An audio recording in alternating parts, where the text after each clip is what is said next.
नमस्कार मित्रांनो. मित्रांनो, आज जाणून घेणार आहोत आपण मुंबईमधल्या सगळ्यात हॉन्टेड प्लेस कोणतं? मित्रांनो, चला तर मग जाणून घेऊया.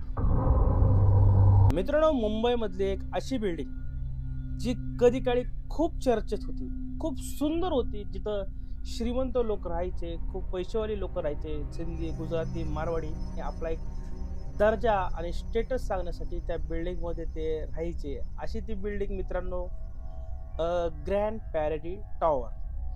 ग्रँड पॅरडी टॉवर मित्रांनो, ही बिल्डिंग आहे आपल्या साऊथ मुंबईमध्ये मलबार हिलच्या बाजूला कमिन्स कॉर्नर पाशी ही बिल्डिंग आहे, आपल्याला दिसेल.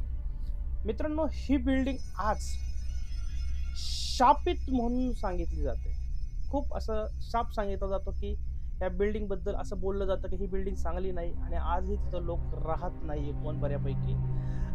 त्याचं कारण मित्रांनो सांगतो की या बिल्डिंगचं असं कारण आहे की ही जर बिल्डिंग तुम्ही पाहिली तर 3 बिल्डिंग तुम्हाला समांतर दिसतील. त्यातली बी ही बिल्डिंग सगळ्यात हॉन्टेड प्लेस म्हणून ओळखली जाते आणि त्यातल्या त्यात त्या बिल्डिंगचा 8वा मजला.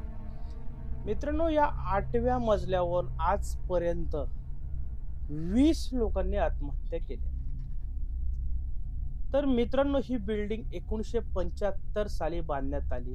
1998 पर्यंत ही बिल्डिंग व्यवस्थित चालू होती. व्यवस्थित त्यांचं दैनंदिन जीवन चालू होतं या बिल्डिंगमध्ये राहणं येणं. पण 1998 साली या बिल्डिंगमध्ये एका जोडप्यानं आत्महत्या केली. वासुदेव दलाल आणि त्यांची पत्नी तारा दलाल आणि त्यांची मुलं बाळ तिथं राहायची आणि त्यांची नातू एक असायचा.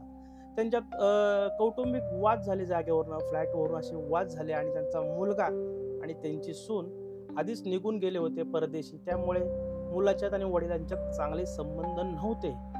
त्यानंतर मुलाने त्यांच्या वडिलांना खूप त्रास दिला असं सांगण्यात येतं आणि मुलाला ती जागा हवी होती, फ्लॅट हवा होता आणि 1998 साली त्या जोडप्यानं आत्महत्या केली. 8व्या मजल्यावरून डायरेक्ट उडी खाली मारली आणि स्वतःला संपवलं. आजूबाजूला गदारोळ झाला. गदारोळ झाल्यानंतर मित्रांनो, तिथं पोलीस आले आणि पोलिसांनी त्याची इन्व्हेस्टिगेशन केलं आणि इन्व्हेस्टिगेशन झाल्यानंतर त्या जोडप्याच्या म्हणजे वासुदेव दलालांच्या खिशात एक चिठ्ठी सापडते. त्या चिठ्ठीमध्ये लिहिलेलं असतं मित्रांनो, माझा मुलगा आणि सूनबाई मला त्रास देत आहे, ही जागा बळकवण्यासाठी ते मला मारतील, त्यामुळे मी आणि माझी पत्नी स्वतःला संपवत आहे, असं त्या चिठ्ठीमध्ये लिहिण्यात आलं होतं. त्यानंतर त्यांच्या मुलाला या भारतात बोलवलं जातं. भारतात बोलवल्यानंतर त्यांच्यावर केस दाखल केली जाते आणि 7 वर्ष ही केस मित्रांनो चालते कोर्टात. आणि ज्या दिवशी शेवटचा निर्णय असतो कोर्टाचा, त्या दिवशी मित्रांनो, त्यांचा मुलगा, त्यांची सूनबाई आणि त्यांचा नातू 8व्या मजल्यावरून उडी मारून आत्महत्या करतात. जशी वासुदेव दलाल यांची आत्महत्या झाली, तशी त्यांच्या मुलाची आणि सूनबाई यांची सुद्धा आत्महत्या झाली. आणि यावेळेसही पोलीस इन्व्हेस्टिगेशनमध्ये त्यांना एक चिठ्ठी सापडते.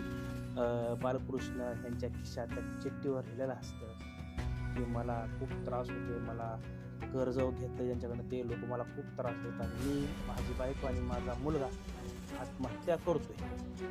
त्याच्या आधी त्याच 8व्या मजल्यावर दुसऱ्या फ्लॅटमधील एक व्यक्तीने आत्महत्या केली होती. 2000 साली जैन कुटुंबातला एक व्यक्ती होता, त्यांनी सुद्धा अशीच एक आत्महत्या केली होती. यही त्या इन्व्हेस्टिगेशनमध्ये एक चिठ्ठी त्यातही सापडण्यात आली. त्या चिठ्ठीवर सुद्धा हेच लिहिलं होतं, मला खूप त्रास होते आणि मला जगण्यात अर्थ नाही म्हणून मी आत्महत्या करतोय. त्यानंतर ही गोष्ट वाऱ्यासारखी मित्रांनो अख्खीकडे पसरली जाते. आजूबाजूच्या बिल्डिंगमध्ये राहणारे ए आणि सी बिल्डिंगमधील लोक प्रचंड घाबरलेले असतात. हे स्वतःला ही लोक आत्महत्या का करतात, एक मेडिकल काउन्सिलिंग घेतात, लोकांना बोलवतात, तिथं सांगतात की म्हणजे काय झाले, कसे होते, त्यांना केलं जातं. त्यामध्ये 100-150 लोक सांगतात की या ठिकाणावरनं आम्हाला असे आवाज ऐकू येतात, आम्हाला खूप त्रास देतात. म्हणजे 8व्या मजल्यावरनं जाताना येताना असं वेअर्ड वाटतं. 8व्या मजल्यावरनं रात्रीच्या वेळेस जे फ्लॅट्स धारक आहेत तिथं जी लोक राहतात त्यांना वेगवेगळे आवाज ऐकू येतात मित्रांनो. रडलेले आवाज येतात, हसलेले आवाज येतात. ते म्हणतात त्याचा खूप त्रास होतो आहे आम्हाला, पण कळत नाही की नेमकं काय आहे तिथं. त्यामुळे अशा आत्महत्या तिथं घडल्या जातात. आणि एक कृष्णा नावाचा नोकर आहे तिथं मित्रांनो, तो सुद्धा तिथं आत्महत्या करण्याचा प्रयत्न करतो, पण सुदैवाने पोलीस त्याला वाचवतात. तो सांगतो, मी ह्या ठिकाणी चोरी केली होती म्हणून मला संपू द्या, मी खूप डिप्रेशनमध्ये कर्जबाजारी म्हणून मी चोरी केली आणि मला जगण्याचा अर्थ नाही. त्यांनी पण त्याच्या खिशात एक चिठ्ठी लिहिली होती. ती चिठ्ठी, त्या चिठ्ठीवर तसं लिहिलं होतं, ज्या वेळेस हे टावर तिथं बांधलं गेलं, त्या टावर बांधण्याच्या आधी तिथं कब्रिस्तान होतं आणि कब्रिस्तान ज्या वेळेस ती बिल्डिंग बनत होती, टॉवर बनत होतो, त्यावेळेस तिथून डेड बॉड्याचे म्हणजे कंकाळ म्हणजे आपण काय म्हणतो, हाडं निघली आणि हाडं म्हणजे हे करताना आणि त्यांचं आत्मा त्या ठिकाणी भटकत आहे. आणि अजून एक दुसरी थेअरी इथं सांगितली जाते. 8व्या मजल्यावर जर तुम्ही पाहिलं तर बाजूला आपल्याला टावर ऑफ सायलन्स दिसतो, म्हणजे पारशी लोकांचं जे मृतदेह जिथं ठेवला जातो ते जागा दिसते. आणि पारशी लोकांना तुम्हाला माहिती आहे मृत्यू कसा ठेवला जातो, ते नंतर ते गिधाडं वगैरे येऊन ते मृत्यू त्यांचा देह खातात. आणि तिथली काही असं काय जाणकारांचं म्हणणं आहे किंवा तो घुताटकीचा तिथली लोक तिथं येत असावी, त्यामुळे ही गोष्ट घडते. आणि इथं म्हणून 8व्या मजल्यावर हा त्रास तिथं येणाऱ्या जाणाऱ्यांना होतो. आणि त्यानंतर मित्रांनो, ही बिल्डिंगशी अक्षरशः तिथं खंडर झालेलं आहे. आजही त्या आवारात कोणत्या बी विंगमध्ये लोक राहत नाही, मोजके 2-4 घरं असतील, कदाचित तेही भविष्यात जातील.